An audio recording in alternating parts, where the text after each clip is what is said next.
enquanto o pessoal vai entrando, né? Bom, pessoal, boa noite.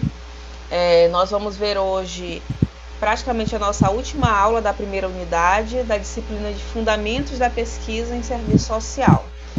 A partir daqui a gente vai ter só uma revisão, e aí vocês vão fazer a atividade valendo 4 pontos, tá? Que eu vou postar daqui a pouco na plataforma. Eu vou mandar também para a Fabrícia, para quem ainda não está conseguindo acessar, mandar por PDF. E na outra semana a gente vai ter só uma breve revisão e na outra vai ser a prova, tá? Então prestem um pouquinho de atenção, porque essas duas últimas aulas elas estão um pouquinho mais complexas do que as anteriores. E aí qualquer dúvida, qualquer coisa que vocês não estejam conseguindo compreender direito, vocês podem perguntar a qualquer momento, tá? Ou no privado. Aproveita esse momento aí antes da prova para vocês irem se aprofundando mais na disciplina e tirarem qualquer dúvida enquanto é tempo, né? Deixa eu ver se tem mais alguém entrando aqui. Acho que é... Não. Já saí. Bom, então só recapitulando, na aula passada, a gente fez ali um breve debate, né, sobre um tema até um pouco complexo, que era a questão da busca da verdade. A gente debateu, afinal de contas, existe uma verdade absoluta? Será que a pesquisa ela tem a obrigação e a condição de chegar a uma verdade? E aí a gente até falou que isso, na verdade, é impossível, né? Nenhum processo científico, nenhum processo de pesquisa vai conseguir atingir a verdade em absoluto, ainda mais numa área como a nossa, que a gente lida com a sociedade, a gente lida com seres humanos, e esses seres humanos, além de múltiplos, eles são complexos. Cada pessoa é formada de uma série de relações, de uma série de aspectos, né? Então, por mais que você se debruce sobre um tema, por mais que você se especialize sobre algo, sobre um setor, sobre uma determinada área, sobre uma determinada realidade, você nunca vai obter uma verdade absoluta sobre ela. Outros tipos de conhecimento, como a gente viu, né, tem o conhecimento filosófico, religioso, científico, etc., eles até tentam chegar a uma verdade absoluta. Porém, quando nós estamos falando de ciência, e de ciência humana e social, especificamente como a nossa área, nós não temos condições de oferecer uma verdade absoluta. O que a gente faz é conhecer ao máximo a totalidade de uma realidade. Aí a gente passou para a questão da diferença entre verdade e realidade. A realidade é a mesma para todo mundo, ela está se apresentando ali com aqueles mesmos fatos, com aquele mesmo contexto, da mesma maneira para todo mundo. Só que cada um vai enxergar essa realidade a partir do seu ponto de vista. A partir do lugar em que cada pessoa se encontra nessa realidade, ela vai achar essa realidade um pouco mais dura, um pouco mais amena, um pouco mais difícil, um pouco melhor, um pouco pior. Então, cada pessoa vai te extraindo uma verdade, entre aspas, a partir da forma como ela enxerga a realidade. De repente, esse momento de pandemia que a gente está vivendo, de isolamento e tal, para algumas pessoas, né, apesar de ser a mesma realidade para o mundo inteiro, para algumas pessoas foi um momento extremamente difícil. Então, a conclusão, a verdade que essa pessoa vai extrair desse momento é de que essa pandemia foi algo que veio para prejudicar, foi algo extremamente ruim, algo extremamente nocivo, enquanto que outras pessoas acabaram se beneficiando dessa realidade. Acabaram tirando ali um pouco de lucro, um pouco de vantagem. E a verdade que essas pessoas enxergam desse momento é de que foi um contexto muito favorável, foi algo muito positivo. Então, as verdades, elas serão múltiplas, embora a realidade seja apenas uma, dependendo da forma como cada indivíduo enxerga a partir do lugar em que ele se encontra. A gente debateu isso, a gente falou um pouco sobre a questão das certezas, das diferentes formas de você enxergar essa realidade, né? E nós vimos também as diferentes perspectivas sobre a realidade, né? Que podem gerar diferentes conclusões sobre a mesma. Nós vimos que dentro do nosso serviço social, dentro da nossa profissão, nós fazemos o esforço não de buscar a verdade em si, de uma determinada realidade. A gente busca a totalidade. A totalidade, ela é um conceito diferente de verdade. Ela se trata de você conseguir somar os diferentes aspectos visíveis daquela realidade, daquele contexto, daquele caso que você está abordando. Então, se, por exemplo, você está atuando numa área de saúde e você recebe ali um caso de uma pessoa que não tem condição de se transferir para um outro município para fazer um determinado tratamento. Aí você recebe essa missão de encaminhar essa pessoa, né, para um hospital de complexidade que possa atender a sua necessidade. Não cabe a você somente chegar, encaminhar e resolver aquela demanda ali imediatamente. Você tem a necessidade de conhecer a totalidade daquele caso, daquela situação que você está lidando. Então você precisa saber qual é o fator de saúde que está envolvido, qual é o fator social, qual é o fator de renda, o fator familiar, etc, etc, etc. Então, dentro da nossa profissão, dentro do nosso curso, da nossa formação, o que nos cabe é a busca da totalidade e não da verdade em si. Totalidade, só relembrando, é o conjunto dos diferentes aspectos de um determinado contexto. Vocês têm alguma dúvida, gente, alguma coisa a ressaltar a respeito disso que não ficou claro? Ou se alguém faltou e não está lembrado direito disso que eu acabei de falar, podem tirar dúvida, tá? Fiquem à vontade aí. Ao longo de toda a aula a gente pode debater ainda isso da aula passada, tá? Mas eu creio que tenha ficado bem claro nessa diferença entre realidade e verdade. Já nessa aula de hoje, nós vamos falar a respeito do método e dos vários métodos, né, que a gente utiliza dentro das ciências humanas e ciências sociais. E cada método a gente vai ver que ele vai se adequando às necessidades específicas de cada pesquisador e de cada objeto. Porque como nós já falamos aí no início da nossa disciplina... Alguém quer falar alguma coisa, gente? Não, né? Tá. Porque como nós falamos no início da nossa disciplina, o processo de pesquisar, de ir atrás da solução ou da origem de uma problemática, é formada de duas partes fundamentais. A primeira parte de um processo de pesquisa é o sujeito, a outra é o objeto. Quem é o sujeito? O sujeito é aquele que pesquisa, é aquele que vai atrás da informação, da origem, da causa ou das consequências de um determinado fenômeno. Ou seja, os sujeitos somos nós que estamos ali em busca de conhecer. O objeto é aquilo que nós queremos estudar. E não necessariamente esse objeto vai ser uma coisa. Esse objeto pode ser um fenômeno, ele pode ser um fato. Então, digamos que o Maciel ele tem um interesse de estudar a questão da pobreza ou da desigualdade de renda. Maciel é o sujeito da pesquisa.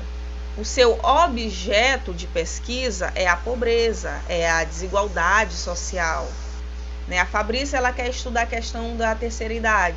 Ela é o sujeito da pesquisa e o objeto da pesquisa é a terceira idade e os aspectos que ela queira descobrir. Então, esses dois são elementos fundamentais. Só um microfone chiando aí, gente, não sei de quem é. Cada sujeito, cada pessoa, de acordo com o seu objeto de interesse, ela pode criar diferentes caminhos para chegar ali naquela conclusão. Dependendo do destino onde você quer chegar, você pode escolher um caminho para a esquerda, um caminho para a direita, um caminho mais para cima, mais para baixo, etc. Esse caminho é o método. Né? Então, esse método ele vai ser parte essencial da ciência e da pesquisa. Não existe pesquisa, seja a pesquisa natural, a astronomia, a física, a química, como a ciência social também, né? A pedagogia, a psicologia, a história, etc., serviço social. Apesar de serviço social não ser uma ciência, né? Não há ciência que não utilize de método, porque a pesquisa ela é um processo que você percorre um caminho, e esse caminho que você percorre é o método escolhido.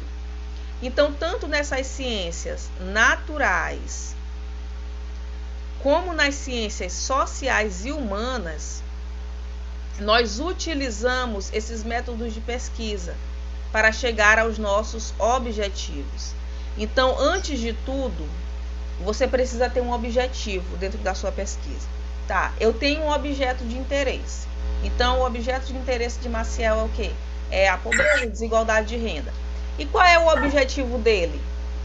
Digamos que o objetivo dele seja desvendar as origens dessa desigualdade de renda, dessa desigualdade social.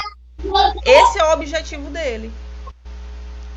Então, o que vai guiá-lo nesse caminho, o fim dessa viagem dele, é esse objetivo, de descobrir a origem desse problema.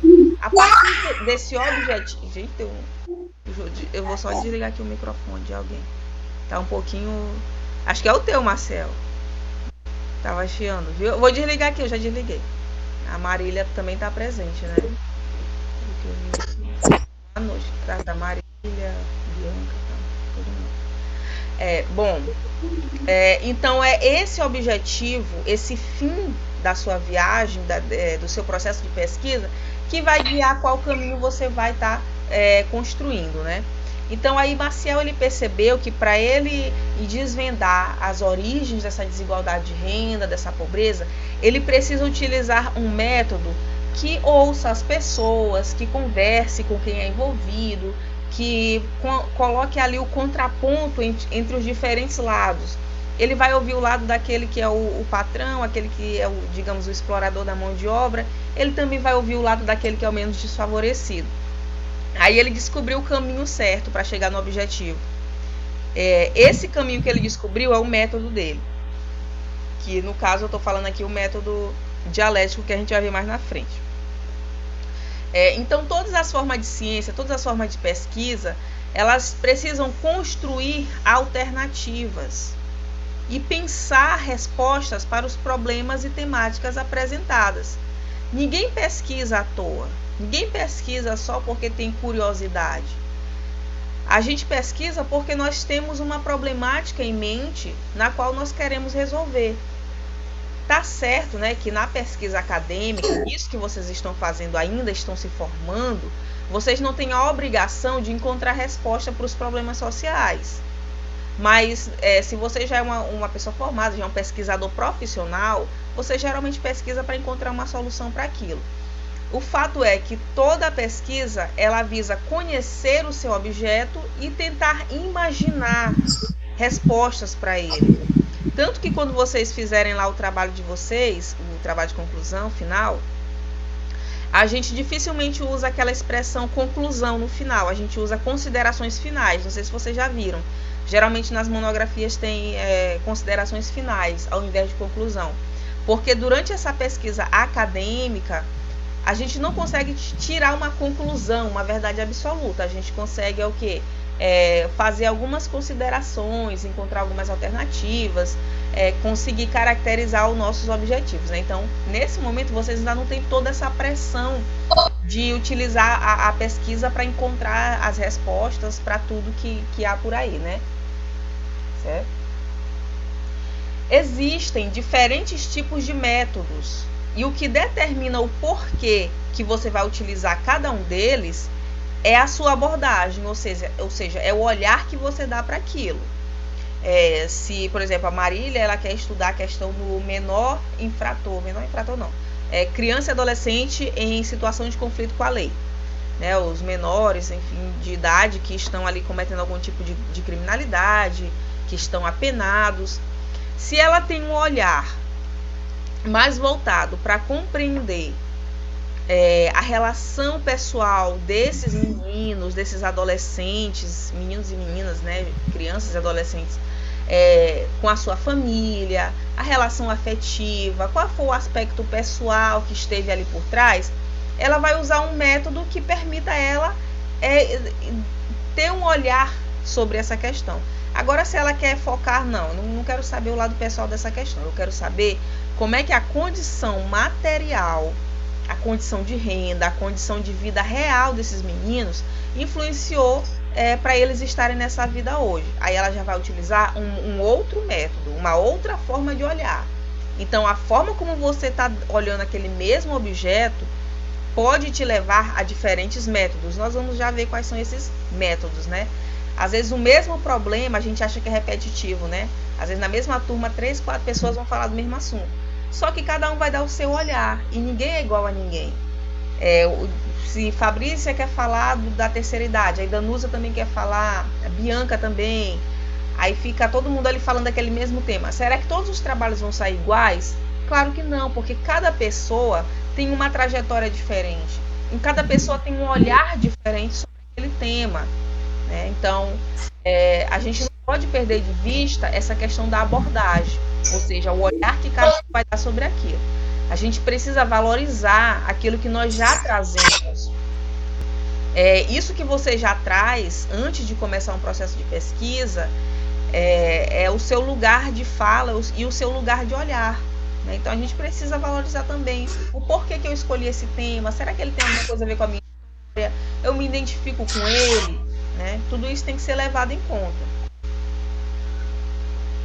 Então o método, ali na sua origem, na terminologia mesmo, ali na etimologia dessa palavra, ela vem do grego e significa um conjunto de etapas e procedimentos a serem vencidos ordenadamente, ou seja, sucessivamente, na investigação dos fatos, à procura da verdade. No nosso caso, a gente se limita a essa questão aqui, da investigação dos fatos. A questão da verdade, ela é uma coisa mais filosófica, etc., que foge um pouco da nossa alçada. Mas, de uma certa forma, se vocês pudessem resumir o que é o método, né, ali na origem dessa palavra, vocês podem dizer que ele significa esse grande conjunto de etapas e processos que eu vou fazer para chegar nos meus objetivos de pesquisa. Assim como quando você começa a construir uma casa, você vai cumprindo diferentes etapas, né? Primeiro você traça a plana, né? Faz lá o traçado da casa, depois você vai construir esses alicerces que já vão estar naquele formato que você determinou. Aí você escolhe os materiais, os recursos, o tempo que você vai fazer isso, quem vai te ajudar nisso, o local onde você vai fazer, e aí depois você erige essa casa. Tudo que nós fazemos no nosso dia a dia é um conjunto de processos, é um conjunto de etapas. Você acorda, levanta, arruma a casa, depois você toma banho, você sai. Tudo que a gente faz tem um método. O método ele não está restrito só à pesquisa. Ele faz parte da nossa vida como um todo. Nós somos metódicos até quando nós não nos percebemos, até quando a gente não se dá conta, né? Mas todo mundo segue ali uma regrinha de fatos, todo mundo segue um roteirinho todos os dias em tudo que faz. Existem métodos para estudar, existem métodos para você até mesmo descansar, organizar, sistematizar, e dentro da pesquisa não é diferente. Uma pesquisa sem esse método, sem essa consciência de organização, de quais etapas você vai cumprir, é uma pesquisa que ela não vai sair do papel, você não vai conseguir concretizá-la. Teve umas 2 ou 3 aulas passadas que a gente viu todas as etapas, né, de uma pesquisa. Primeiro você escolhe o tema, depois você escolhe o problema, aí você passa lá para os objetivos, depois você vê como é que você vai abordar o sujeito, eu vou fazer uma entrevista, vou fazer um questionário, etc. Tudo isso está incluso no método, todas essas etapas, esses passos, né? Então, ele é a experimentação, né? Ele já é a parte mais prática. E é essa experimentação, esse contato com a realidade, ou seja, não se restringe somente à teoria, embora a gente saiba que é muito importante a leitura, né, teórica, mas é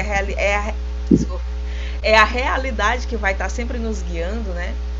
Essa experimentação, esse contato com a realidade, com o seu objeto de pesquisa, que determina a escolha do método.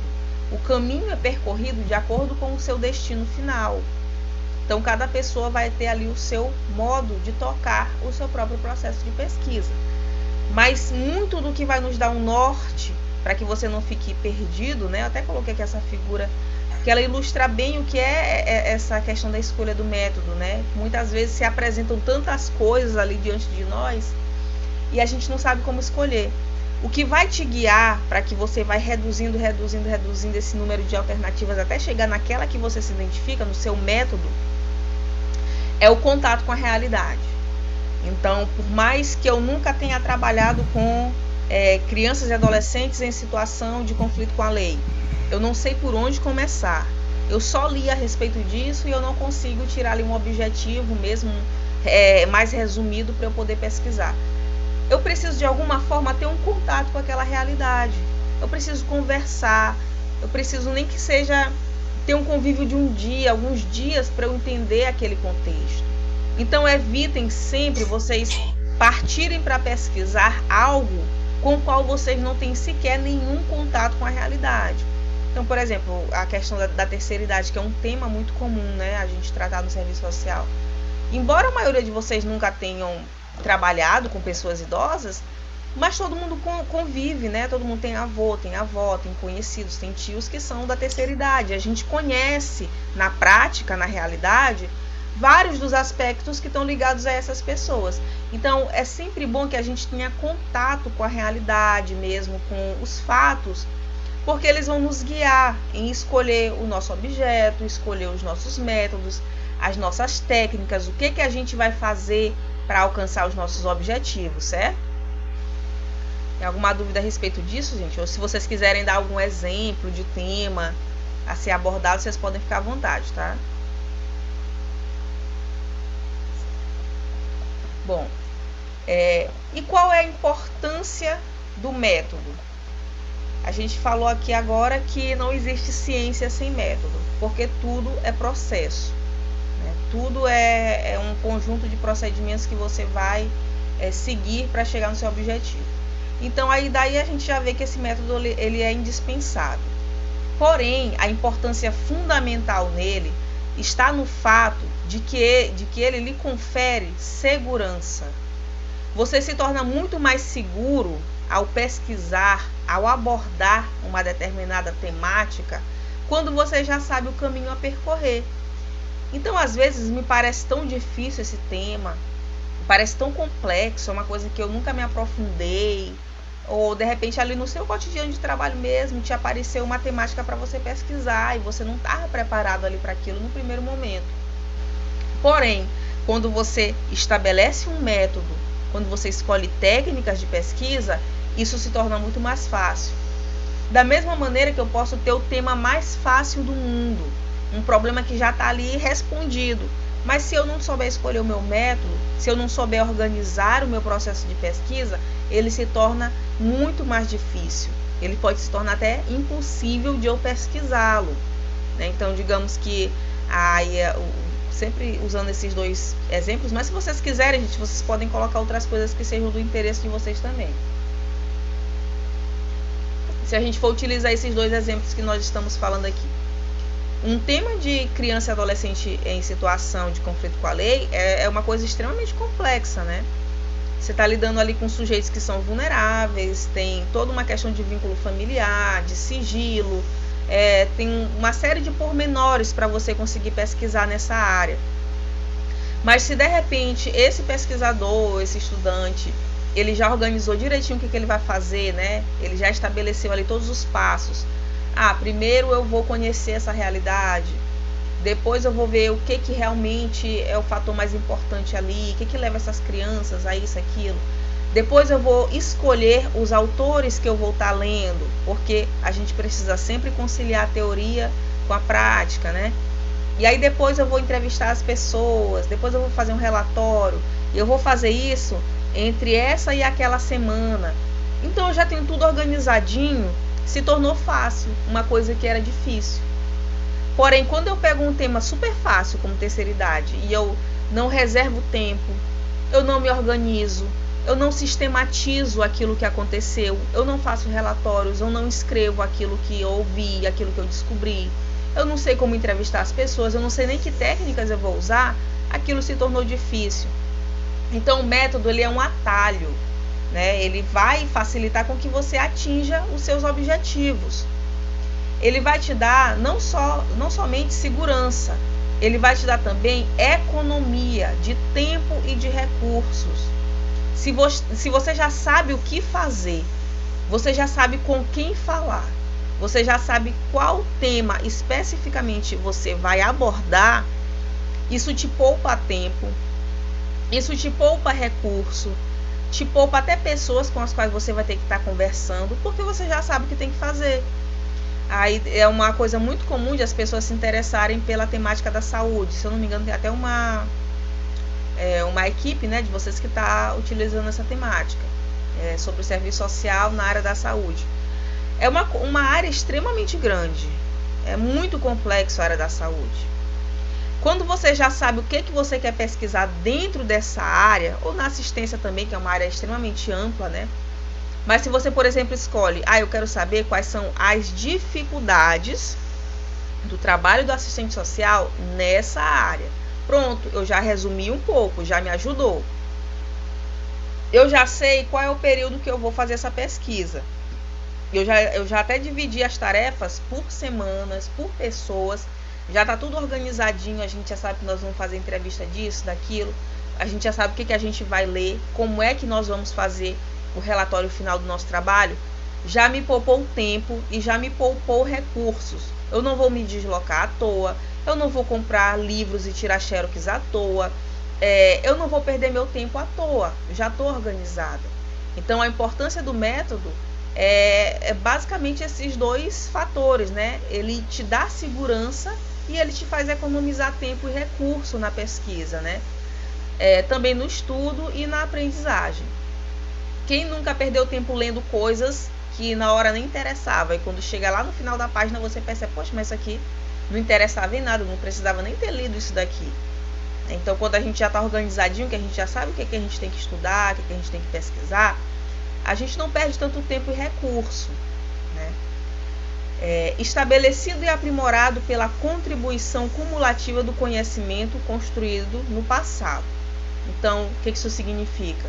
Significa que se hoje nós temos métodos de pesquisa, se hoje a gente sabe qual abordagem dar sobre uma temática, como fazer uma entrevista, como analisar um problema, é porque muita gente já experimentou isso no passado. Muita gente já estudou esse tema que eu estou escolhendo, então eu já sei o caminho a seguir. Algumas pessoas, alguns filósofos aí no passado, já traçaram caminhos a serem seguidos, ou seja, eles já criaram métodos.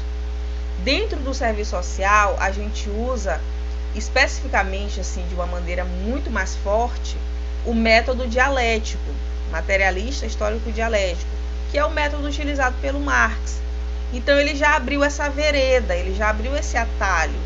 Quando a gente quer estudar uma coisa na nossa área, a gente geralmente escolhe esse método, né? Que a gente vai ver ele aqui mais na frente do que afinal de contas ele acaba se tratando.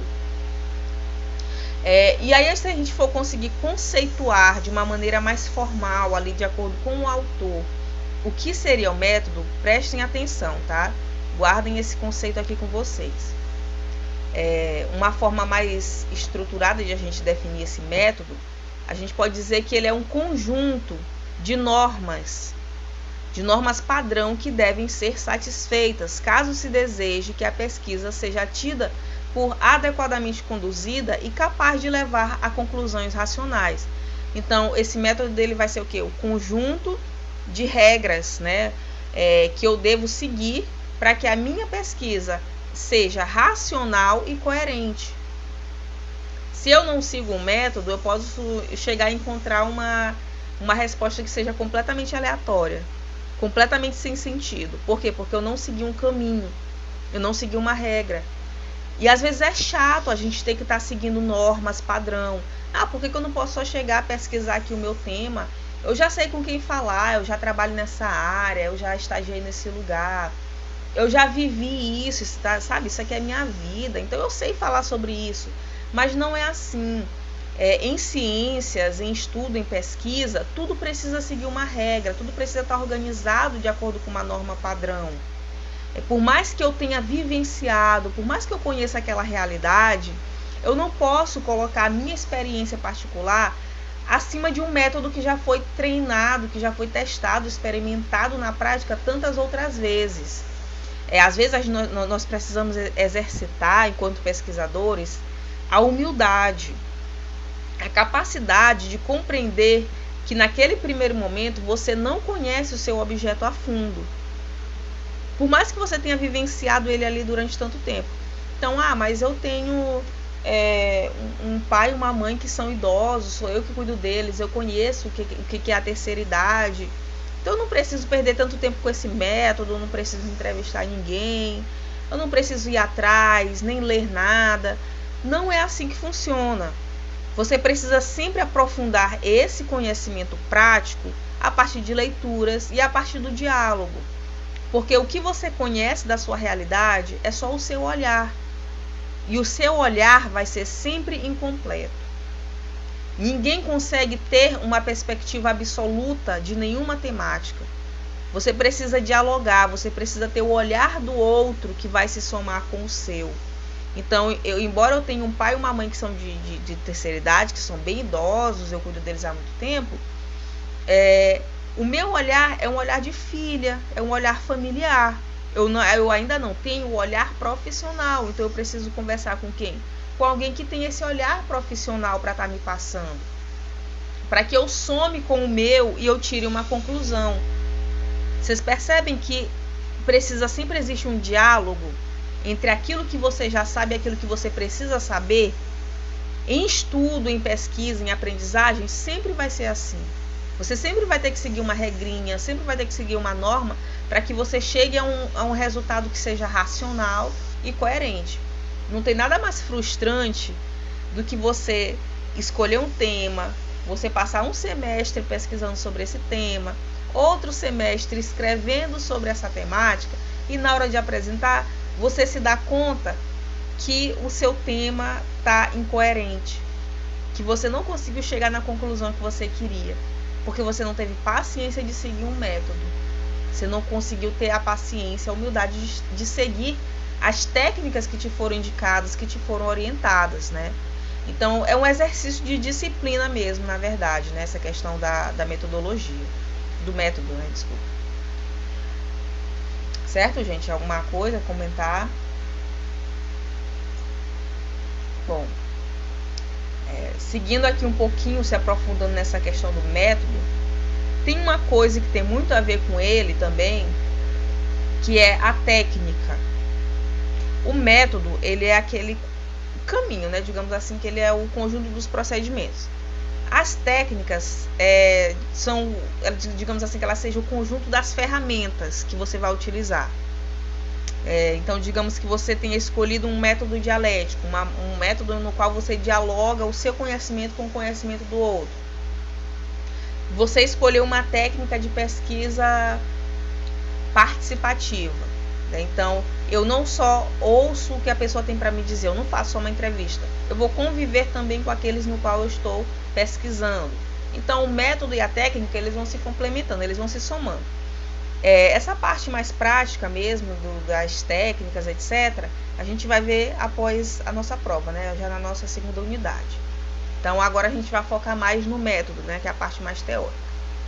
Pode-se dizer que todas as atividades podem ser executadas de alguma forma mais segura, mais econômica e mais perfeita quando você tem uma técnica.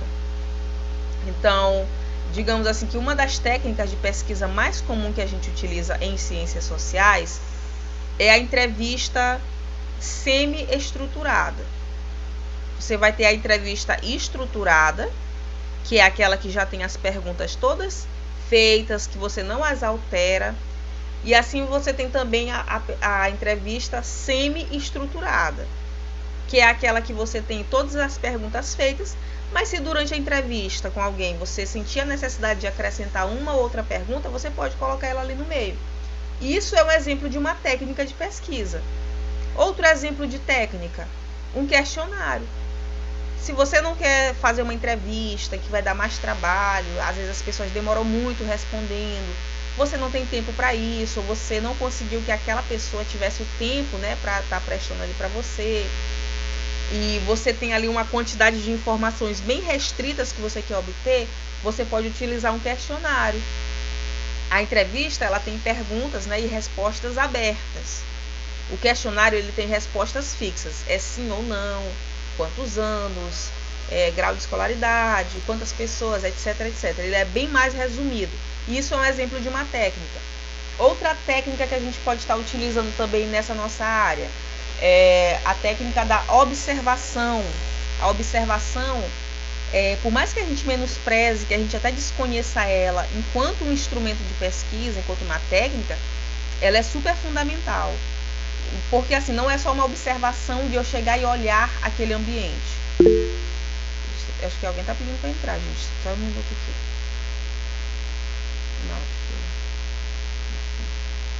Acho que alguém saiu disso. Bom, então digamos assim que a questão da observação, ela não é só olhar o contexto. Não é só você chegar ali e observar o que está acontecendo. É uma observação qualificada, treinada. É você conseguir ver nas entrelinhas os fatores que estão por trás daquele fato, daquele contexto. A observação é uma técnica. A gente tem também a observação participante.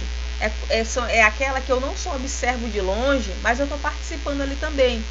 Então, se eu quero trabalhar com idosos, pesquisar tal, essa questão, e eu tenho a oportunidade de conviver com esses idosos em um grupo de atividades, em um grupo de convivência ali no CRAS, etc., e eles me permitem, eu posso estar participando e ao mesmo tempo observando, tá? Só para citar alguns exemplos de técnicas de pesquisa que a gente usa. A gente pode usar a entrevista, semi-estruturada e estruturada, o questionário, a observação participante, etc. Tem várias, né? Dentro da pesquisa qualitativa, você pode encontrar inúmeras técnicas de pesquisa. O método e a técnica, eles se somam. Né? O roteiro desta ação mais perfeita é seu método peculiar, ou seja, sua técnica. Então, o roteiro de uma viagem, os locais da sua parada, digamos assim, onde você vai buscar os seus recursos, o que você vai utilizar para buscar suas informações, qual a forma de abordagem que você vai ter com as pessoas, são as suas técnicas de pesquisa. Se no serviço social a gente usa principalmente o método dialético, esse método que você dialoga a realidade, que você conversa o seu saber com o saber do outro, as nossas técnicas, elas têm que acompanhar essa perspectiva. Se eu tenho um método dialético que ele é mais, digamos, mais tolerante diante da visão contrária à minha, que ele leva mais em conta o lado humano, etc., eu não posso utilizar uma técnica que é extremamente rígida, uma técnica que não permita que as pessoas falem e que eu não estabeleça um diálogo. Eu preciso utilizar uma técnica que me permita esse diálogo, para que eu consiga utilizar esse método dialético. Que técnicas são essas? São essas que eu acabei de citar, né? Uma entrevista, um diálogo, uma observação participante, etc. Você não pode chegar, só mandar um questionário virtual e pronto. Até que determinada circunstância te obrigue a fazer isso, né? Você pode até fazer, mas geralmente não se usa. A gente busca mais o contato mesmo com o outro. O que significa essa palavra técnica, né? Se vocês pudessem conceituar a técnica, vocês diriam que ela é um conjunto de diversos procedimentos ou a utilização de diversos recursos dentro de uma pesquisa. Então, que procedimentos são esses? Entrevista, questionário, observação, etc.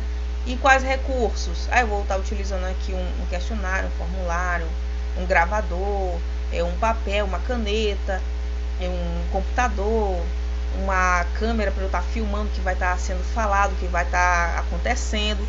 Esses são os meus recursos, né? E os meus procedimentos são aqueles outros que eu tinha citado ali na frente, certo? Então a técnica ela acaba sendo isso, né? Conjunto de procedimento e utilização de recursos dentro de uma pesquisa.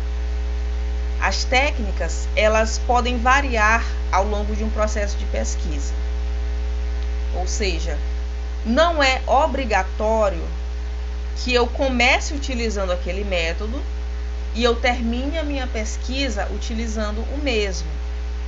Então, digamos que a equipe de Fabrícia decidiu pesquisar a questão da assistência, realizando entrevistas com assistentes sociais dessa área. Elas escolheram essa técnica, né, de pesquisa. Só que aí elas descobriram que nesse período as pessoas não estão com muito tempo de fornecer uma entrevista. Porque geralmente uma entrevista ela dura de 30 a 1 hora quando você faz ela bem sucinta ali, de 5 a 10 perguntas, né? Porque as pessoas às vezes acabam falando muito e a hora passa sem a gente perceber. Só que elas perceberam, né, que essa técnica ela não poderia ser usada. Então elas vão precisar mudar. Elas vão ter que enviar um formulário por e-mail para essa pessoa responder. Ou então elas vão ter que fazer uma entrevista à distância. Ou talvez elas vão ter que abrir mão dessa questão da entrevista. Então, é o tocante a essa pesquisa, é a forma como você vai conduzindo, são os passos que você vai dando que vão te guiando em qual direção você tem que ir. Até mesmo se você pode acelerar o passo, se você precisa retroceder, tudo isso tem que ser levado em conta, tá?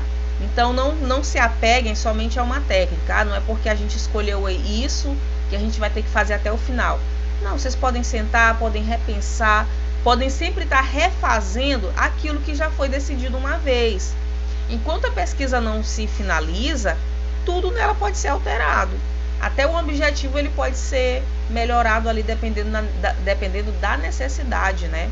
Às vezes, no meio de uma pesquisa, a gente percebe que o nosso tema não era exatamente aquilo que a gente estava pensando, não era exatamente aquilo que a gente queria.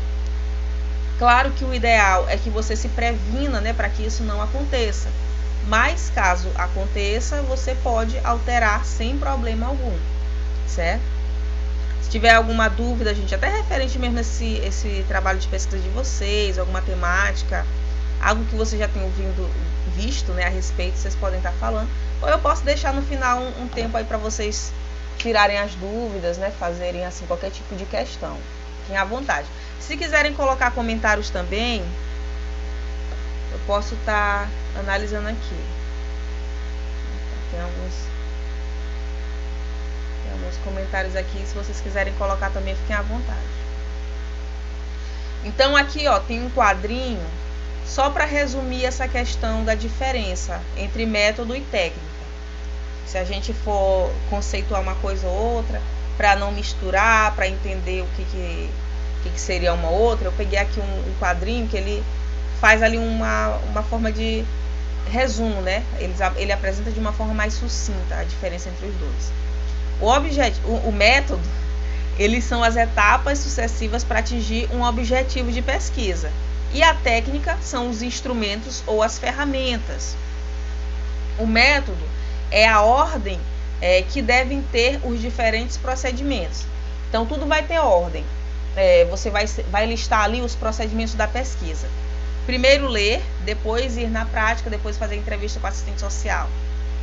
Ah, não, primeiro a gente faz a entrevista, depois a gente lê. Não, você precisa seguir um roteiro, você precisa se organizar, sabe? Você precisa seguir esses procedimentos, porque um vai depender do outro. Você não pode começar subindo uma escada lá do terceiro degrau e depois voltando para o primeiro. Tem que seguir todo um roteiro, né? Para que aquela pesquisa ela seja o mais eficiente possível. Já a técnica é a maneira especial de fazer uma tarefa. Eu posso fazer de qualquer jeito, assim como eu posso fazer através de uma técnica pensada. Vamos fazer ali entrevista. Surgiu uma oportunidade única de entrevistar a assistente social lá da Secretaria de Assistência e tal. Vamos chegar lá e fazer um monte de pergunta para ela. Eu nem decidi qual foi a técnica que eu escolhi. Se essa entrevista vai ser estruturada, com perguntas fixas, fechadas, ou se vai ser uma entrevista semi-estruturada, com perguntas abertas. Eu simplesmente cheguei lá e fiz. Então, eu não utilizei uma técnica. Agora, se eu pensei em uma maneira especial, uma maneira específica de fazer aquela tarefa, eu criei uma técnica. A gente pode, por exemplo, chegar e cortar uma cebola de qualquer jeito. Eu já estou ali com pressa, chego, corto ali na tábua e tanto faz. Agora, se você for ver uma pessoa que trabalha no restaurante, um cozinheiro, ele corta aquela cebola, todas as cebolas que ele cortar, ele vai cortar naquele formato específico. Todas as fatias vão sair iguais, porque ele possui uma técnica, ele sabe como fazer aquela tarefa de uma maneira especial. Um assistente social, ele não vai chegar a entrevistar um usuário de qualquer jeito. Ele tem uma técnica para fazer aquela entrevista. Você precisa ter uma técnica para escrever, uma técnica para falar, uma técnica para conhecer, né? Então, toda maneira específica de você fazer uma tarefa se torna uma técnica. E às vezes é chato, às vezes a gente acha que não vai conseguir dominar nada dessa questão de técnica, de método, mas tudo isso vai sendo construído, né? Ninguém nasce pronto. Vai chegar um momento que vocês vão tá craque nisso, né?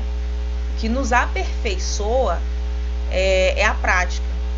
Então, vão desenvolvendo essas técnicas, vão treinando, que quando for preciso, não só no final do curso, mas depois, né, lá na frente, no exercício profissional, vocês já vão estar bem treinados para isso, né? Por exemplo, aqui um exemplo de método. Você vai ter o método comportamentalista, que é mais da psicologia, método construtivista, que é mais da pedagogia, método humanista, método científico, etc. Né? Tem vários tipos de método. E aí tem também exemplos de técnicas.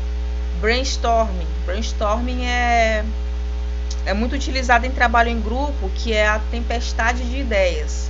Brainstorming em inglês é isso, tempestade de ideias. Várias pessoas dão a sua ideia e aí você tira uma mais importante ou a soma de todas elas, né, para tirar ali uma conclusão, etc. Então, quando todo mundo está muito indeciso, todo mundo fala o que pensa. E aí você tira uma conclusão, né? Aquilo que satisfaz a maioria das pessoas. Essa técnica Phillips 66, eu confesso que eu não sei, mas eu vou atrás para explicar para vocês, de repente seja interessante, né? E aí você tem também a monografia. O que é a monografia? A monografia é quando você pega um tema e se dedica somente a ele. Você vai falar as origens históricas, como é que ele se caracteriza, outros aspectos sobre ele. Na conclusão de curso, de especialização, a gente usa a monografia. Mono é grafia é escrita. Então, é a escrita sobre um único assunto, né? Diferente do livro. No livro, você aborda diversos temas. Na monografia, não. Na monografia, você aborda só um tema. Você se dedica ali exaustivamente sobre ele, né? Então, essas são as diferenças entre métodos e técnicas. Isso na prática é muito mais interessante, né? Na teoria fica um pouco cansativo, mas na prática é muito mais instigante a gente descobrir que domina uma técnica de chegar a uma conclusão. É muito bom, é muito gratificante. E aí a gente vai ver formas, né, de vocês conseguirem colocar isso em prática. Se não der esse semestre, a gente tenta no próximo, mas aí vocês já vão estar mais inteirados, né, dessa questão das técnicas, dos métodos, etc. Aí a gente vai passar aqui para essa segunda parte, que já vem tratar quais são os principais tipos de métodos que a gente usa nas ciências sociais, humanas, né? Então, quais são essas espécies e qual é a abordagem, como que ele chega ou não a uma conclusão, etc. Existe um método chamado indutivo. Esse método indutivo, no qual você induz uma resposta, ele é muito presente nas ciências naturais, né? Nas ciências exatas, mas ele também pode ser utilizado nas ciências mais sociais, humanas, etc. O que esse método indutivo diz? Ele vem dizer que é baseado na análise de dado, objeto ou situação, e após as observações, comprova-se o fato de maneira genérica. Então, ele é muito baseado na observação, ou seja, é um método que utiliza fatos particulares ou conceitos já definidos, estabelecendo assim uma regra geral. Neste caso, é um processo baseado em dados gerais. Então, é assim: você observa uma situação específica, a situação do sujeito A, digamos assim, deixa eu ver, eu vou pensar aqui um exemplo que seja bem adequado assim à nossa área. Digamos que você trabalha com crianças e adolescentes em situação de violação no CREAS, né? Você atende inúmeros sujeitos nessa faixa etária e tal. E aí você percebe que uma criança A, ela tem dificuldades de interação, ela apresenta distúrbios de sono, ela tem um comportamento sexual alterado. E aí você descobre que essa criança A, ela estava sofrendo algum tipo de assédio ou abuso. Aí chega a criança B e ela tá com distúrbio de sono, ela tá com comportamento diferenciado, ela tá com uma postura, um comportamento mais sexualizado. E aí você foi e descobriu que essa criança B também estava sofrendo algum tipo de abuso ou assédio. Aí chega a criança C e ela apresenta os mesmos sintomas e você descobre que ela também estava sendo vítima de abuso sexual ou assédio. Então você induz que toda criança que tem alteração de comportamento, ela passa a apresentar um comportamento mais sexualizado e ela tem distúrbio de sono, ou seja, faz xixi na cama, tem pesadelo, não consegue dormir ou dorme demais, você tira uma indução, você induz que toda criança que tem esses sintomas sofre abuso sexual. Né? Você tirou uma conclusão a partir de várias situações consecutivas. Deu para entender, gente? Ficou uma dúvida a respeito disso? Que esse indutivo ele acaba sendo um pouquinho complexo, né? Mas é basicamente isso. Você vê uma situação específica, aí essa situação específica, ela se repete demais. Então você induz que aquela situação ela tem a ver com algum outro fato, né? Não sei se vocês quiserem dar um exemplo aí ou tirar uma dúvida a respeito disso, gente, fiquem aí à vontade. Ó, tem aqui esse exemplo nessa imagem, que ele é bem, ele é bem explicativo, ó. A é igual a 1, B igual a 2, C igual a 3, D igual a 4. Isso foi o que você observou. Logo, você induz, você tira a conclusão de que é igual a 5. Eu vi tantos fatos parecidos, gerando a mesma conclusão, que eu já consigo induzir qual vai ser a conclusão daquele outro fato, né? E isso é uma espécie de método que a gente pode utilizar. Claro que a gente utiliza isso mais no fato de você observar ou quando você não tem condições de investigar mais a fundo uma situação, né? Porque a indução ela não é infalível. Pode ser que aquela criança que apresentou os mesmos sintomas não tenha sofrido abuso de uma forma nenhuma, né? De forma alguma. Então ele acaba sendo um pouquinho falho, mas ele geralmente consegue ser efetivo, o método indutivo. Deu para entender, né, como é que ele funciona. Aí existe também o método dedutivo. O que o método dedutivo, desculpa, gente, o que ele vem trazer? O conceito de um método dedutivo, ele segue literalmente o significado de dedução, ou seja, vou colocar aqui, destaque para vocês. Você vai se basear numa dedução, ou seja, o processo se baseia em analisar uma determinada situação e em seguida estruturar os fatos e argumentos a fim de concluir uma verdade. Assim, o ponto de partida do método são hipóteses já comprovadas, né, chamadas de premissa maior. A partir disso, são elaboradas novas hipóteses a fim de comprovar a primeira. Aqui eu coloquei um exemplo de como que funciona esse argumento dedutivo.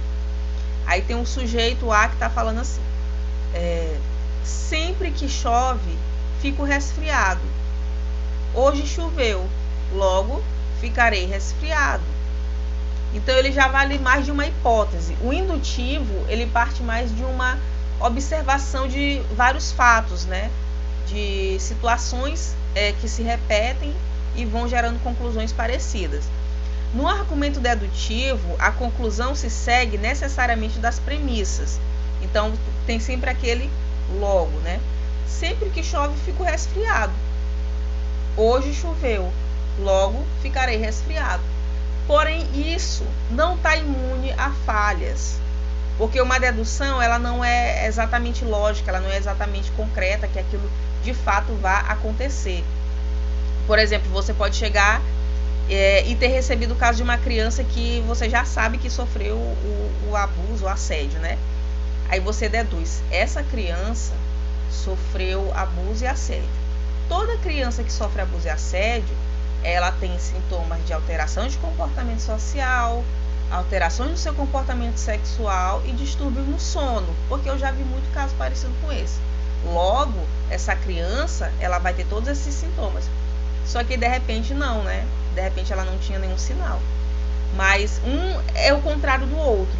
Não sei se deu para entender, se ficou confuso, gente, mas assim, com o passar do tempo vocês podem estar tirando mais essa conclusão. Eu vou postar um vídeo para vocês explicando a diferença entre esses dois, né, de uma maneira mais ilustrativa para ficar mais fácil, mais fixado na mente de vocês. Mas eu acho que deu para entender, né? Ver se tem algum comentário aqui.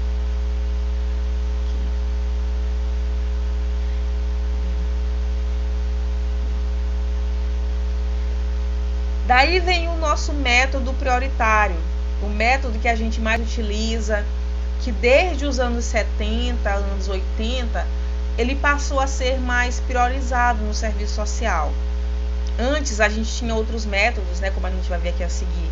A gente utilizava métodos mais funcionalistas, estruturalistas, fenomenológicos, positivistas. Hoje não. Hoje o que predomina na nossa área é a ideia de que o método dialético é o que favorece melhor a compreensão de uma realidade. E o que esse método dialético diz e por que a gente acaba utilizando mais ele? É só por conta dos belos olhos, é só por conta da bela barba de Marx que a gente vai utilizar ele? Não, tudo tem um sentido, né? Tudo tem um porquê que a gente acha que esse método ele é uma ferramenta mais adequada para nós. Em oposição ao pensamento do senso comum, então guardem isso, tá? Esse método dialético, ele tem como objetivo... Alguém quer comentar alguma coisa, gente? É o microfone que tá chiando aí. Em oposição ao senso comum. Então, o método dialético, ele tem um objetivo, essa intenção de sair da superfície. Não nos interessa a aparência em si. Nós queremos conhecer a essência. Uma das máximas muito utilizadas no Marx é essa necessidade de sair da aparência e partir para a essência. Em que sentido, né? Como que isso se aplica em ciências sociais, sociologia, serviço social, antropologia, etc. Não basta que você saiba que essas crianças estão sofrendo abuso, assédio, etc. Eu acho isso tão triste, isso está tão comum, isso é coisa da nossa época. É porque as pessoas estão perdendo seus valores, tal. Será que é só isso que está por trás? Isso é só o senso comum. Isso é só a aparência. Eu preciso ir atrás, eu preciso saber qual é a causa. Eu preciso ir na essência desse fenômeno, na essência desse fato. Quando eu faço essa ultrapassagem, eu saio do senso comum. E o método dialético, ele nos ajuda muito a entender a essência dos fenômenos, né? A dialética se propõe a compreender a coisa em si. Esse compreender a coisa em si é sair da aparência. É você realmente buscar o que está na essência. Eu não quero saber se essa pessoa abusou dessa criança porque ela tem um mal no coração. Foi porque ela sofreu abuso também quando era criança. Eu não quero, isso não me interessa, isso é opinião, isso é senso comum. Eu quero entender esse fenômeno em si. Eu quero saber o que leva alguém a praticar isso, quais são os fatores que estão por trás, em que consiste esse abuso. Eu preciso conceituar, eu preciso entender. É um exercício de você ir escavando, de você ir indo atrás. É como se você estivesse buscando um tesouro. Você vai cavando aquele chão até encontrar aquilo que te interessa. E isso é o que o método dialético propõe. E aí vocês já podem começar a deduzir por que ele é tão importante para nós. Porque a gente precisa entender a origem das causas da questão social, né? Senão a gente não consegue tratá-las. Assim como o médico ele precisa conhecer a origem da doença para receitar um tratamento, a gente precisa conhecer a origem de um problema para conseguir dar um atendimento, um prosseguimento a ele. O método dialético, ele vai construindo uma compreensão da realidade, não é a busca da verdade, é uma compreensão da realidade. Eu vou até destacar isso aqui para vocês, a gente até falou na aula passada, mas é sempre bom, né? Não é uma busca da verdade que a gente está ali atrás. Nós estamos atrás de compreender a realidade, que considere a totalidade. Presta atenção nessa palavra, gente, ela vai ser muito importante para a gente durante aqui nosso curso, né? Que considere a totalidade, ou seja, todos os aspectos envolvidos naquele fator. Qual é a totalidade que eu estaria buscando nesse caso de uma criança, de um menino, uma menina que sofre esse tipo de assédio, de abuso e tal? A totalidade poderia vir a partir da compreensão dos fatores familiares, fatores de renda, fatores culturais, porque a cultura muitas vezes está por trás, dos fatores históricos, etc, etc, etc. Eu teria que ver todos esse tipo de fatores para entender aquela situação. Então, a gente busca compreender a realidade considerando a totalidade dos fatores.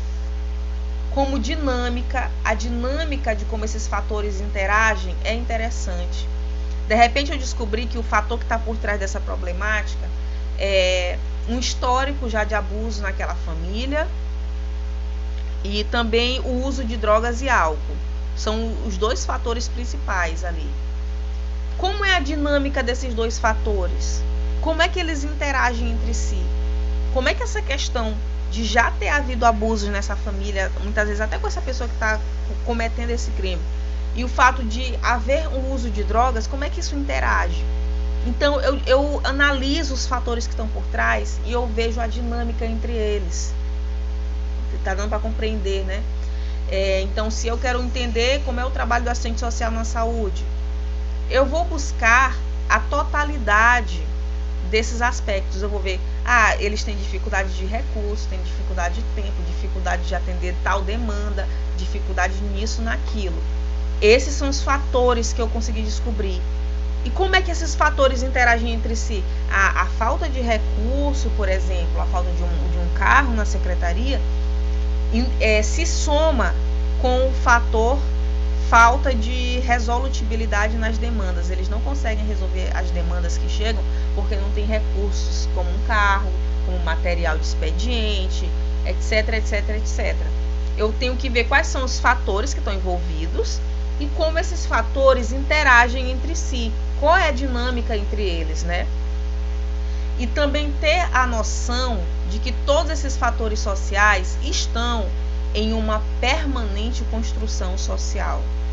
Se eu estou lidando com um método que é dialético, que o próprio nome já diz, que é um método baseado no diálogo entre os vários fatores, né, sociais, vários fatores de uma temática, eu tenho que ter a noção, a compreensão de que essa sociedade ela está em permanente construção.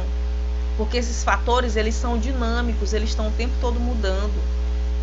A forma como eu estudava a terceira idade lá nos anos 90 é diferente como eu faço hoje, porque o idoso dos anos 90 não é mais igual ao idoso dos anos 2000. Hoje em dia, esse idoso com 65 anos, ele está praticamente jovem. Ele está se divertindo, ele está saindo, ele está tendo lazer, ele está estudando, ele está crescendo na vida, ele está se relacionando. Então, quando você está lidando com sociedade, quando você está lidando com pessoas, você tem que ter em mente que essa sociedade, essas pessoas, elas estão em constante construção e transformação. Elas estão o tempo todo negociando, se juntando, se transformando entre si, né? De uma forma dinâmica, de uma forma bem associada, bem interligada mesmo.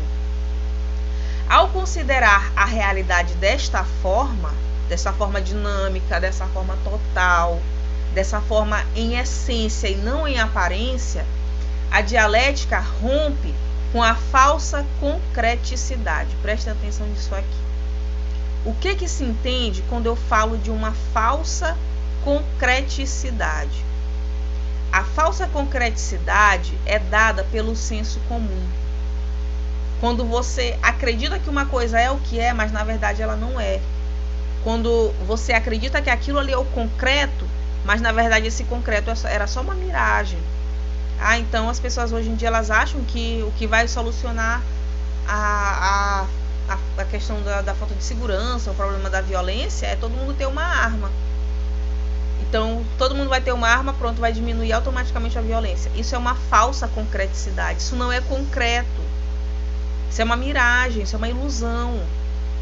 Então, a dialética, ela nos ajuda a romper com as ilusões, ela nos ajuda a romper com as miragens, com os mitos, com o senso comum, as construções do senso comum, né? Por quê? Porque se eu for dialogar com um bandido, com um policial, com um cidadão que tem arma e com um cidadão que não tem arma, eu vou tirar uma conclusão, eu vou ver que esse negócio do armamentismo não tem concreticidade nenhuma na solução da violência. Né? De repente o bandido vai e te diz, a gente rende a pessoa e ainda rouba a arma. E aí, caiu por terra esse conceito do senso comum de que o armamento reduz a violência. Então, dialogar as diferentes visões, conhecer a totalidade dos fatores e aceitar essa dinâmica e essa construção, essa transformação social, nos ajuda a derrubar as falsas concreticidades, as falsas verdades. Por quê? Porque a dialética, ela desvela, ela tira o véu das tramas que relacionam a essência do fenômeno. Você precisa tirar o véu dos seus olhos. Você precisa tirar a trava dos seus olhos para entender a essência do fenômeno social. Por mais que isso custe, por mais que às vezes isso seja difícil, por mais que às vezes seja até doloroso a gente ir atrás das causas de um problema social, a gente consegue sair da aparência e ir para a essência, tirando esses véus. O véu do senso comum, o véu do preconceito, o véu do achismo, o véu do medo. Tudo que é novo, tudo que é um conhecimento novo nos assusta. Mas se eu não sentar para ler aquele texto que eu acho difícil, eu não vou conseguir compreendê-lo de forma alguma. Então, todo conhecimento, todo fato novo, por mais que ele te dê medo, ele tem que desafiar para que você não fique no senso comum, para que você não fique só na aparência, que você consiga se aprofundar. Então, gente, isso daqui é só para resumir nesse primeiro parágrafo aqui, toda a importância que o método dialético tem e por que ele é o mais importante para a gente. Por que no serviço social a gente não usa muito o método indutivo, nem método dedutivo, nem fenomenológico, positivista, etc. Essas coisas que já ficaram no nosso passado, né? Elas não nos interessam hoje, porque a gente hoje tem uma outra visão, a gente quer conhecer a coisa mais a fundo, certo? Se tiver algum comentário, podem escrever aí, falar alguma coisa a respeito disso, que depois eu posso estar respondendo. Deixa eu ver aqui se tem algum comentário.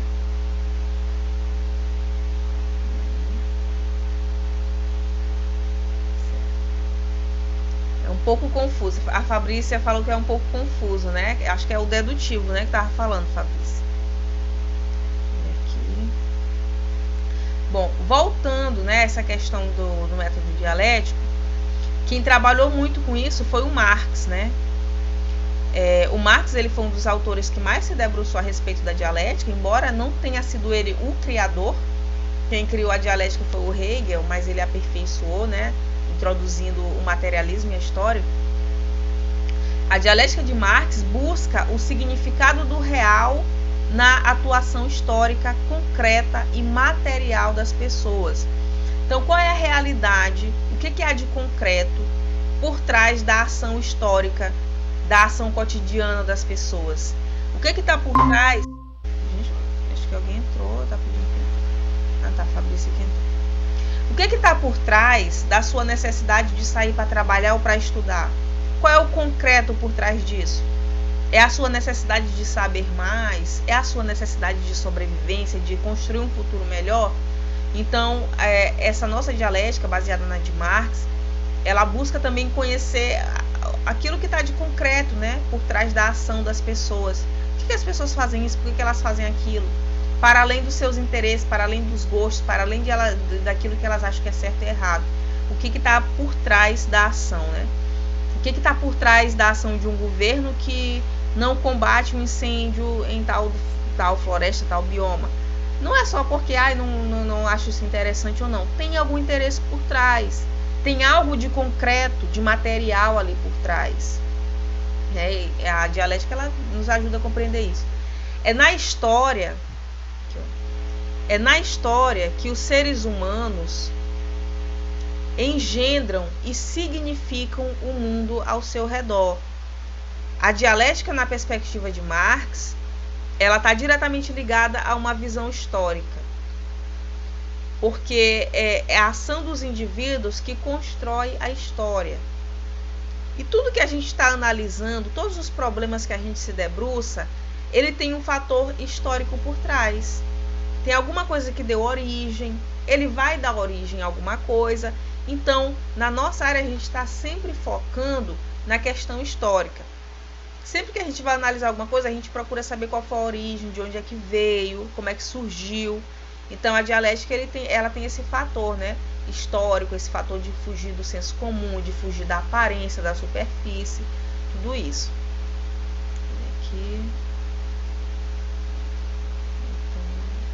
Vixe, gente, o pessoal tá saindo. Será que a internet que tá oscilando? Né? A tua internet tá oscilando, né, Fabrícia? Eu tô vendo aqui, tá. Enfim, mas aí depois vocês assistem que ficar gravado. Aqui tem 2 exemplos de como funciona a dialética na prática.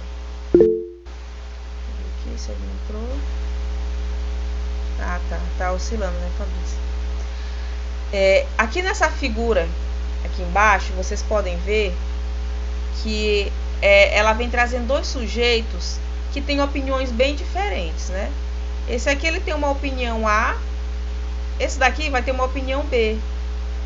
Só que eles conseguem somar as suas 2 opiniões. Eles conseguem formar uma união, uma interseção. Né? Eles consideraram, eu sei disso, mas o meu companheiro ali, ele sabe daquilo. Por que a gente não soma essas 2 visões para ter uma ideia mais ampla? Então, eles dialogaram, ou seja, eles estabeleceram uma dialética para somar o conhecimento de um com o do outro. É aquilo que eu estava falando já no início da aula. Tudo bem que aquilo que eu vivi, as minhas experiências, elas não são a verdade absoluta sobre nada, mas elas são importantes. Para eu complementar a minha experiência prática, a minha vivência na realidade, eu tenho que buscar o que os outros sabem sobre ela. Porque às vezes tem gente que conhece a nossa realidade melhor do que nós mesmos, né? Que estudou, se debruçou sobre aquilo. Então você vai usar aquilo que você já viveu, aquilo que você sabe, aquilo que é a sua trajetória, o seu conhecimento acumulado, e somar com aquele conhecimento que você busca, que você vai atrás para estar conhecendo, né? Então a gente consegue ter uma visão muito mais ampla da realidade quando a gente faz isso. A dialética, ela tem essas 3 etapas. Prestem atenção, tá, gente? Se vocês forem questionados, quais são as 3 etapas da dialética? A dialética, ela vai ter a tese, a antítese e a síntese. Essas são as 3 etapas do pensamento dialético. O que é a tese? A tese é aquilo que eu penso no primeiro momento. É o meu senso comum, é a minha ideia primeira. A antítese é aquele pensamento que é diferente do meu, que confronta a minha visão de realidade. Aí quando eu converso aquilo que eu tinha em mente com aquilo que é diferente do que eu penso, eu tiro uma síntese, né? Então digamos assim, que eu acreditava que as pessoas maltratavam o idoso porque elas não sabem valorizar o que os seus pais fizeram para elas, porque elas têm um problema de caráter, etc. Eu falo isso baseado na minha própria experiência. Só que aí eu conversei com um profissional que lida com essa questão, com um assistente social dessa área, ele disse, não, as pessoas maltratam o idoso porque consideram que ele é uma pessoa que já é inútil, que não vai contribuir no lar, que não tem mais como gerar dinheiro nem renda. Ah, tá. Então eu peguei aquilo que eu já sabia, né, que as pessoas negligenciavam seus pais, com esse conhecimento aqui que me falaram, né, que se somou ao meu, e eu tirei uma conclusão, eu tirei uma síntese. Igual esses dois sujeitos aqui fizeram, né? Então, esse daqui é o processo básico da dialética, né? É a tese, aquilo que eu sei, antítese, aquilo que o outro sabe, e a síntese, a conclusão do pensamento dos dois. Alguma dúvida, gente? Comentário a respeito disso? Ficou difícil de compreender essa parte da dialética? Podem falar, tá? Podem colocar. Aí a gente vem com a questão do método estruturalista. A gente vai ver só mais esses dois métodos aqui, que eu sei que a internet de vocês está oscilando, então eu não vou exigir muito de vocês, mas se vocês quiserem fazer comentários no final, fiquem à vontade. O método estruturalista, ele já não é muito utilizado na nossa área, né? Outras áreas até utilizam, mas é sempre bom a gente saber do que ele vem tratar. É possível entender o estruturalismo como um método de análise e estudo da realidade social. Deixa eu ver aqui, se tem alguém entrando aqui. É um método de análise e estudo dessa realidade social. A análise estruturalista, ela se dá a partir de alguns modelos. Então, ela vai estar sempre se baseando em alguns modelos, em alguns padrões, capazes de explicar as relações humanas e estruturas sociais. Então, essa visão estruturalista, ela é bem diferente da visão dialética, que você considera o ser humano, você considera o pensamento do outro, você tenta entender a essência do que está acontecendo. O estruturalismo não, ele tem um modelinho ali do comportamento humano. Então, essa família aqui que os pais são separados, as crianças não recebem atenção, e isso é uma família desestruturada, segundo esse método, né? Porque eles têm um modelinho do que é uma família, eles têm um modelinho do que é o comportamento humano. Então vocês percebem que isso já não casa muito com nossa visão de mundo, né? A gente, inclusive, nem utiliza mais essa expressão de família desestruturada, sociedade desestruturada, né? Porque isso é uma visão muito rígida. Não existe um padrão certo de relação humana. Não existe um padrão certo de ser ou deixar de ser. Então, ele cria esses modelinhos, né, de como viver, de como se relacionar. E estruturas sociais, né, de como essas estruturas sociais se constroem e como elas contribuem para explicar hábitos e costumes sociais. Então, eles querem explicar a origem dos hábitos, não percebendo a história deles, mas esses modelinhos que criaram. Então, se existe o abuso contra crianças e adolescentes, é porque essas famílias são desestruturadas. Pronto, já criaram esse modelinho. Então, é essa estrutura. E não necessariamente, você vai ver famílias que não têm esse perfil, né, de rompimento de vínculos onde isso acontece. Isso aqui é uma visão muito rígida da realidade. O próprio nome já diz, né? Estruturalismo, é tudo baseado numa estrutura. É como se essa sociedade fosse um edifício e cada indivíduo fosse um tijolinho lá que tem que cumprir o seu papel nessa estrutura. Esses modelos criados para colaborar com a explicação social são chamados de estrutura. Então, eu tenho uma estrutura do que é a família, eu tenho uma estrutura do que é o Estado, e se foge desse padrão, está errado, está desestruturado. De acordo com o modelo de explicação proposto pelo estruturalismo, a atividade humana e seus desdobramentos, né, as percepções e os pensamentos, não são naturais, mas construídos ao longo do desenvolvimento das sociedades. Então, isso eles têm em comum com a dialética. A dialética atribui à atividade histórica humana as mudanças e as transformações que acontecem. Então, eles dizem, olha, a sociedade muda porque as pessoas elas têm diferentes interesses e elas lutam por esses interesses. Nada em sociedade é natural. A violência não é natural, o desemprego não é natural, a corrupção não é natural. Então, isso eles têm em comum. O estruturalista, ele também diz que nada em sociedade é natural. Às vezes a gente naturaliza coisas que, na verdade, são fruto do próprio comportamento humano, né, social. Tem gente que naturaliza a violência doméstica. Ah, mas isso é coisa de homem mesmo, é ciúme, é da natureza deles. E não é. Não é o natural, é social. Tem pessoas que naturalizam o estupro, né? Ah, é normal, isso acontece mesmo. Às vezes a pessoa estava sob efeito de álcool, etc. E não é. Tudo isso é construído socialmente. A violência não é natural, e etc. Né? Essas formas de comportamento, elas não são naturais, elas são sociais. O que acontece é que muitas vezes nós usamos a natureza para justificar atitudes humanas. Tudo a gente bota a culpa ou na natureza ou no espiritual, né? E na verdade não, é só mesmo o ser humano e seus interesses lutando ali para satisfazer aquilo que ele quer. Eu pus aqui duas figuras. Deixa eu ver se tem um comentário. Eu pus aqui duas figuras que exemplificam essa questão da estrutura, né? Do estruturalismo. Como é que eles veem o mundo. Aqui vocês veem aqui nesses círculos, nessa parte aqui de cima, deixa eu destacar aqui. Nessa parte aqui de cima vocês veem esse círculo com vários bonequinhos dentro de várias esferas e todas estão ligadas entre si, né, formando um grande bloco. Então o estruturalismo, ele vê a sociedade dessa maneira. Cada indivíduo é um tijolinho que vai compor uma grande construção. Tijolinho por tijolinho você monta ali aquela construção, né?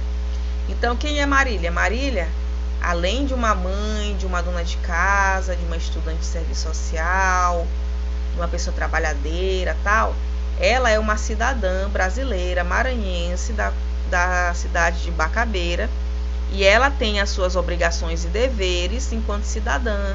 Então ela precisa pagar seus impostos em dia, ela precisa agir de acordo com a lei, ela precisa votar direitinho, exercer a sua cidadania, porque ela é um tijolo importante dessa construção.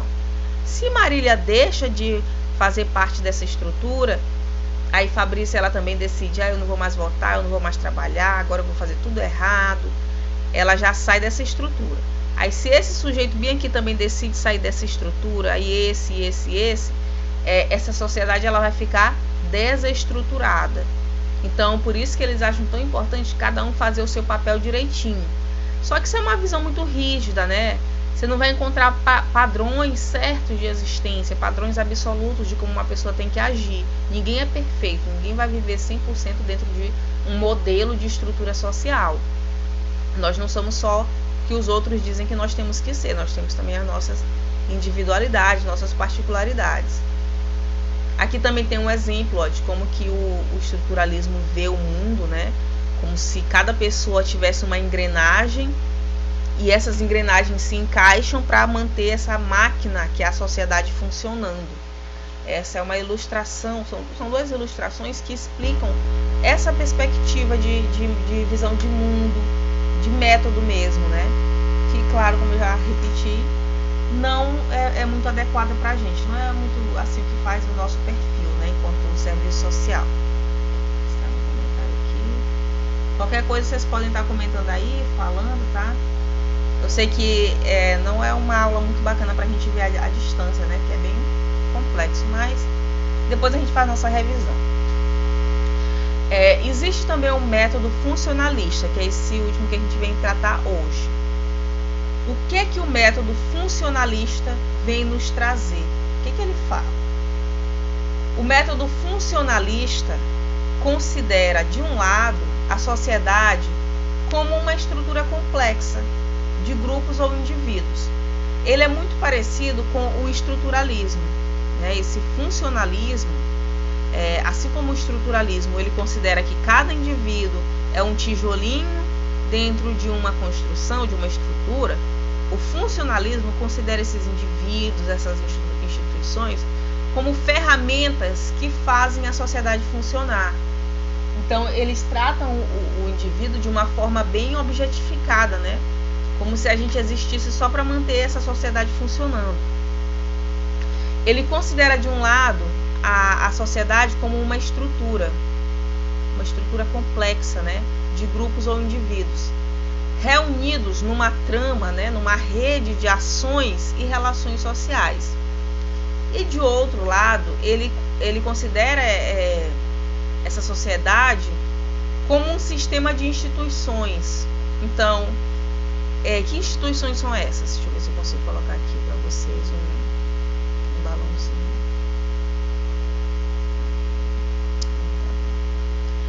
Que instituições são essas instituições sociais que o funcionalismo vem colocar? É a família, a igreja, a polícia, o exército. Tudo isso são instituições, a escola. Essas instituições, elas existem para manter essa sociedade funcionando. E de fato isso é uma realidade, né? O que seria de nós se não existisse a família, se não existisse o Estado, a igreja, o exército, a polícia, a escola, etc. Então, eles acreditam que existem várias instituições e vários indivíduos que têm o objetivo de manter essa sociedade funcionando.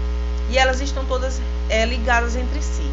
Esse método funcionalista ele é mais utilizado, eu acho que em áreas de psicologia, né, que não cabe muito assim no nosso setor.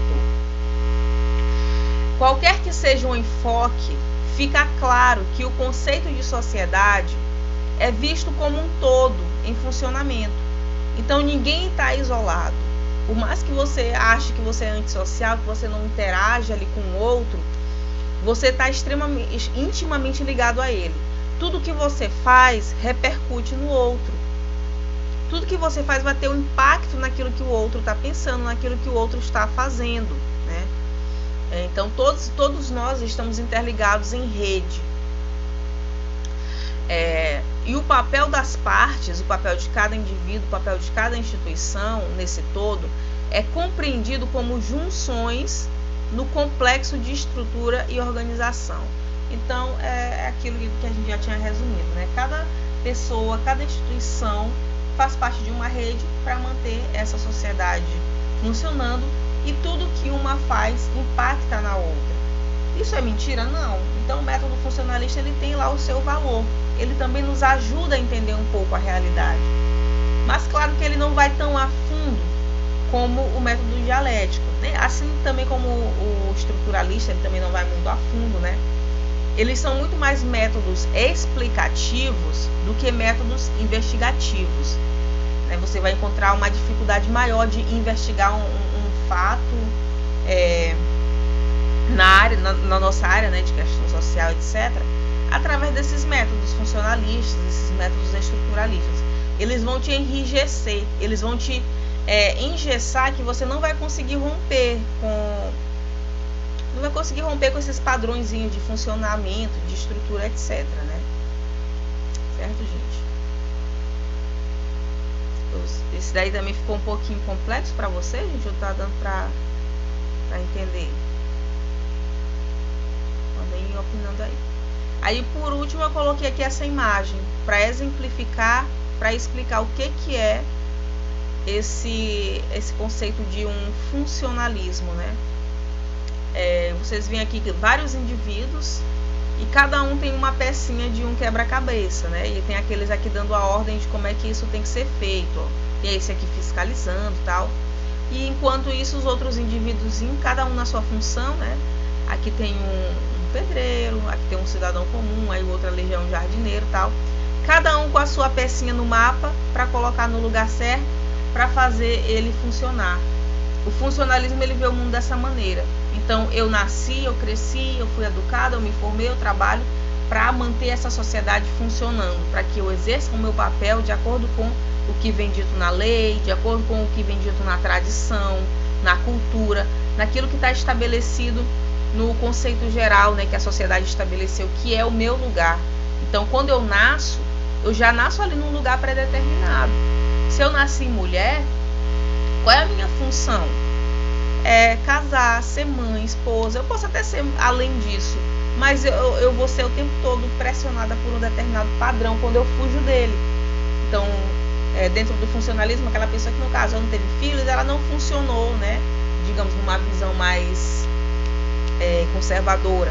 Ou aquele que nunca quis trabalhar, enfim, fez coisas erradas, ele também não funcionou.